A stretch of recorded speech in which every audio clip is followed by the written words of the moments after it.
திமுகவுக்கு சப்போர்ட்டாக இருக்கிறேன் அப்படிங்கிற மாதிரி போயிட்டு ஆதரவு கொடுத்தாரு.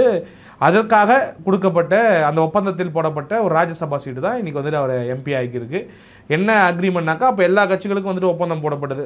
உங்களுக்கு 2 சீட்டு, இந்த 2 சீட்டுன்னு சொல்லிட்டு கூட்டணி கட்சிகள்லாம் பிரித்து கொடுக்கும்போது உங்களுக்கு வந்துட்டு இந்த மாதிரி சீட்டு கிடையாது, உங்களுக்கு ராஜ்யசபா சீட் கொடுத்துட்றோம், 25ல் ஒதுக்கும் போது சீட் கொடுத்துட்றோங்கிற மாதிரி அப்போயே ஒப்பந்தம் போட்டுட்டாங்க. அந்த வகையில் வந்துட்டு இன்றைக்கி எம்பி ஆகிட்டார். ஏற்கனவே வந்துட்டு எம்எல்ஏக்கு போட்டியிட்டார் கமல் அவர்கள். வந்துட்டு வானதி சீனிவாசன் அவர்கள்கிட்ட வந்துட்டு ஒரு 1000 வாக்குகள் 2000 வாக்குகள் சொற்ப வாக்குகள் வித்தியாசத்தில் தோல்வி விட்டார்.